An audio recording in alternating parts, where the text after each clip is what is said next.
ስመ አብ ወወልድ ወመንፈስ ቅዱስ አሐዱ አምላክ። ተወዳጆች እንደምናላችሁ በያላችሁበት ሰላም እግዚአብሔር ከእናንተ ጋር ይሁን።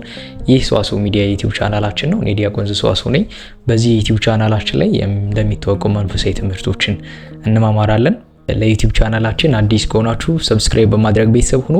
ይህ የዩቲዩብ ቻናል መንፈሳዊ እውቀቶቻችንን ብቻ ሳይሆን መንፈሳዊ ህይወታችንን የሚቀይሩ ትምህርቶችን የምናገኝበት፣ በመንፈሳዊ እውቀታችንም በመንፈሳዊ ህይወታችንም በደንብ የምንጎለብትበትና የምናድግበት የዩቲዩብ ቻናላችን ነው። ሰብስክራይብ በማድረግ ቤተሰብ ሁኑ። 23000 ቤተሰብ ገብተናል። እግዚአብሔር የተመሰገነ ይሁን። ገና እንበዛለን ከዚህ በላይ ማለት ነው። ይህንን ቪዲዮ ደግሞ ለሌሎች ሼር አድርጉላቸው፣ ላይክ በማድረግም ጀምሩት። ዛሬ ላነሳላችሁ የፈለኩት አንድ ርዕሰ ጉዳይ ነውና ብዙዎቻችሁ የምትጠይቁኝም እንዲሁም ደግሞ የማናደርገው ከእግዚአብሔር ዘንድ ግን ትልቅ በረከት የሚያሰጠን አንድ ጉዳይ ነው። ለምንድነው እየሰራን ራሱ በረከት ያጣ ነው የሚል ነው።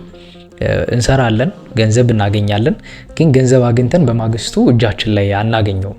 የት እንደሚወድቅ ራሱ አናቅምና የሆነ ቦታ ላይ ሳናውለው፣ ያሰብንበት ቦታ ላይ ሳናውለው ገንዘባችን እንዲሁ በባዶ አየር ላይ ይቀርብናልና የብዙዎቻችን ጥያቄ ነው። ለምንድነው ገንዘባችን የማይበረክተው? ማለት እንሰራለን፣ ግን ሰርተን የት እንደምንጥለው ራሱ አናቅም። እንደክማለን፣ ብዙ ገንዘቦችን እኮ እናገኛለን። ብዙ ገንዘብ ሰርተን ሜክ አድርገን ብዙ ገንዘቦችን አግኝተን ግን በማግስቱ የት ላይ እንደዋል ነው ራሱ አናቅም። እና ለምንድነው ገንዘባችንን የማይበረክተው? በረከት የሌለው የሆነው ገንዘባችን አሁን አዲሱ የመጣው ገንዘብ በረከት ስለሌለው ነው ወይስ ለምንድን ነው? እንደዛ ሳይሆን እኛ ያላደረግነው አንድ ህግ አለ። በእግዚአብሔር ዘንድ በጣም ትልቅ በረከት የሚያሰጠን በትንቢተ ሚልክያስም ላይ ተጠቅሶ የምናገኘው አንድ ቃል አለ። ምንድነው? ይህን ቃል በመፈጸማችን እግዚአብሔር በጣም በብዙ መንገድ ይባርከናል። እኛ ግን ልክ በጣም አቀለንና ነገሩን ትንሽ አድርገን የምንመለከተው ጉዳይ ግን በጣም በብዙ ጉዳዮች የምንባረክበትና እግዚአብሔርንም የምናስደስትበት ጉዳይ ነው። እግዚአብሔር አምላክ አንድ ነገር አድርጉ ሲለን ለኛ ጥቅም ነው እንጂ ለእርሱ ጥቅም አይደለም። እግዚአብሔር አደረግንለትም አላደረግንለትም የምንጨምርለት የምናጎልበት ነገር የለም። እግዚአብሔር ዘንድ ለእግዚአብሔር ሰጠንም ነሳንም የምንጨምርበት ነገር የለም። ሰጪው ራሱ እግዚአብሔር ነው። እግዚአብሔር አምላክ አንድ ነገር አድርጉ ሲለን ለራሳችን ጥቅም ነው። አዳምና ሔዋንን ሕግ ጠብቁ ብሎ እቺን እጽ እንዳትበሉ ሲላቸው ለራሳቸው ጥቅም እንጂ ለእርሱ ጥቅም አልነበረም። እነርሱ ግን ለራሳቸው ጥቅም ስለመሰላቸው እግዚአብሔር ያን ነገር ስለደበቃቸው ስለመሰላቸው ያን ነገር በማድረጋቸው በድለው አሁን ያለንበት ሁኔታ ላይ ያለን ማለት ነው። ሁሉም በደል ወደ ዓለም የገባው በአንድ ሰው ምክንያት ሆነ፣ በአዳም ምክንያት ሆነ ማለት ነው። ሕግ ባለመጠበቁ እግዚአብሔር ያለውን ነገር ባለመስማቱ ማለት ነው።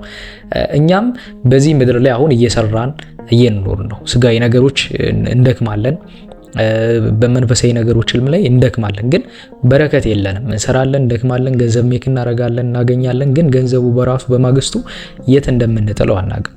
አየር ላይ የሚቀርብን ለምንድን ነው? ማለት በረከት ያጣ ነው ለምንድን ነው ብለን ስንጠይቅ በቤቱ አስራቱን ባለማውጣታችን ምክንያት ነው። ይህን ቃል በጣም ቀላል አድርጋችሁ ልትመለከቱት ትችሉ ይሆናል፣ ግን በእርግጠኝነት ነው የምነግራችሁ ይህንን ትእዛዝ በመፈጸማችሁ ብቻ በቤታችሁ በረከት እንደሚሞላ በእርግጠኝነት መናገር እችላለሁ።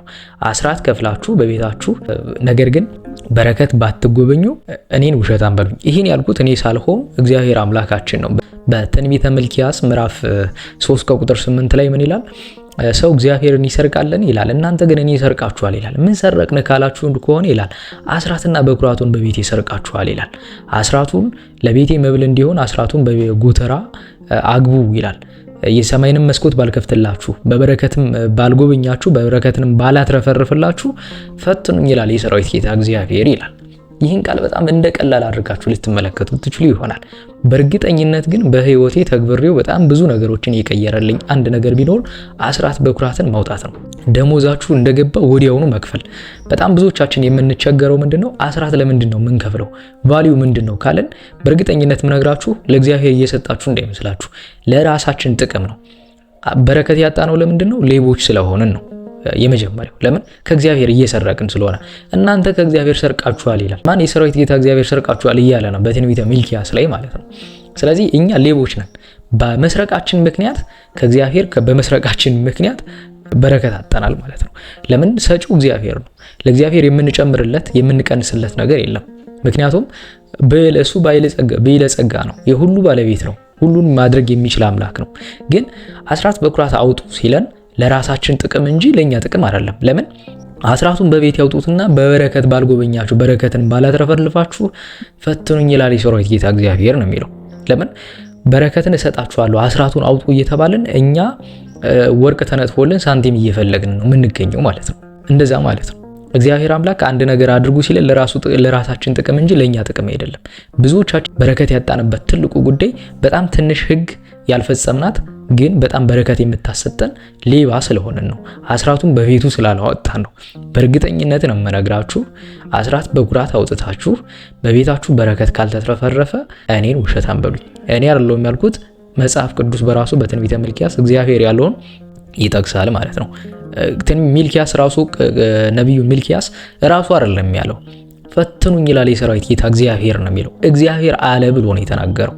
ስለዚህ ይህ የሱ ቃል ሳይሆን የእግዚአብሔር ቃል ነው ማለት ነው። እና ማን ተገብረው ግን በብዙ በረከት የምንጎበኝበት ግን የማናደርገው ነገር ነው። ምን ሆነ መሰላችሁ? እኔ የሆነ ቦታ ላይ ሄድኩኝ፣ በርሜል ግልጭ የሚባል ቦታ መታወቅ ይመስለኛል። እና ነገሮች እንዲስተካከሉልኝ ከነበረኝ ጊዜ በዛ ሰዓት ለመጠመቅ ወደዛ ሄድኩኝና የገባሁት አንድ ቃል አለ። የገባሁት ቃል አሁን ይሄን እንድታሞጉሲ ምናምን አይደለም ማለት አስራት በኩራት ማውጣት የሆነ መኮፈሻ እንደ ትዕቢት መናገሪያም ስላልሆነ ማለት ነው። ምክንያቱም አስራት በኩራት ማውጣት ግዴታችን ስለሆነ ማለት ነው። እና ሄድኩኝና እዛ ጸበል ከተጠመቅኩኝ በኋላ እግዚአብሔር አምላክ ሆይ ነገሮችን አስተካክልልኝ አልኩኝና ሰማዕቱ ቅዱስ ጊዮርጊስ ረዳትነት አይለየኝ፣ አስራትህ ሁልጊዜም በቃ ላንተ አስራት የማውጣው ላንተ ነው ብዬ ተስዬ መጣሁኝ። በእርግጠኝነት ነው የምላችሁ ነገሩ ሆነ፣ ተስተካከለ። እኔ 100 ብር አግኝቼ እንኳን 10 ብር ትራንዛክሽን ብትመለከቱ ባሳያችሁ 10 ብር ራሱ አስገብቻለሁ ከ100 ብር። ምክንያቱም አስራት በኩራት ማለት ከ10 አንድ ማለት ነው። ሰጪው እግዚአብሔር ሆኖ ለእግዚአብሔር መስጠት ግዴታችን ነው። ያን የሰጠን እግዚአብሔር ነው። እና ቢኖር ሊያሳሳን ይችላል ሰይጣን ማለት አስራት በኩራቱን ይሄ እኮ ቢኖር ይጠቅምሃል፣ ብዙ ነገር ይሸፍናል እያለ ሊያባብለን ይችላል። በእርግጠኝነት ግን ማሳያችሁ ጨክናችሁ ስጡ፣ ከዛ እጥፍ ሆኖ ወደ ቤታችሁ ይገባል። እኔ አይደለሁም ያልኩት እግዚአብሔር ነው ያለው። ስለዚህ ሁልጊዜም ቢሆን አስራቱን አውጡ በቤታችሁ፣ አስራቱን ለእግዚአብሔር በቤቱ አስራቱን አውጡ፣ በረከት እንድታገኙ በበረከት እንድትጎበኙ። የወር ደመወዝተኛ ከሆናችሁ ከ10 አንድ፣ ያ ማለት ለምሳሌ አንድ ሰው 8000 ብር የሚያገኝ ከሆነ የሚሰጠው 800 ብር ነው ማለት ነው። ሌላ ምንም ነገር የለውም። ከ100 ብር 10 ብር ነው የሚሰጠው ማለት ነው። ያ ማለት 100 ብር ቢያገኝ 10 ብር ይሰጣል ማለት ነው። 10 ብር ቢያገኝ 1 ብር ይሰጣል ማለት ነው። ይህንን ለማድረግ አሁን በጣም ምቹ ነው። ስልካችን አለ፣ ትራንዛክሽን የምንፈጽምበትን ደብር መኖር አለበት ማለት ገንዘቡን ቆይቼ እሰጠዋለሁ ካላችሁ በእርግጠኝነት ነው የምነግራችሁ ሲቸግራችሁ ብሩን ትበሉታላችሁና ከእግዚአብሔር ትርቃላችሁ፣ ያቀያይማችኋል ከእግዚአብሔር ጋር። እንደመጣ ወዲያውኑ ምንም ነገር ከማድረጋችሁ በፊት አስራት በኩራታችሁን ክፈሉ። ሌላ ነገር ከመፈጸማችሁ በፊት ለምሳሌ ገንዘብ የሆነ ክፍያ ለመክፈል ዛሬ ደሞዝን እየጠበቃችሁ ከሆነ ደሞዛችሁን እየጠበቃችሁ ከሆነ እንደገባ መጀመሪያ ኳልኩሌት አድርጋችሁ አስልታችሁ አስራት በኩራታችሁን ክፈሉ።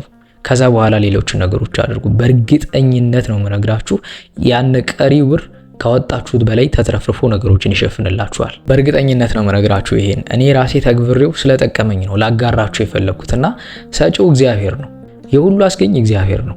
እና ስጡኝ ልስጣችሁ አይደለም ያለው እግዚአብሔር። በቃ አስራቱን አውጡ እና በረከት ላስጎብኛችሁ በበረከት ላትረፍርፋችሁ ነው ያለን እግዚአብሔር። እና ብዙዎቻችን ማን ተገብራት ግን ትንሽ ሕግ ሆናን ያገኘሁትና በሄድኩበት በየመንገዱ ሁሉ የምጠይቀው አንድ ነገር አለኝ።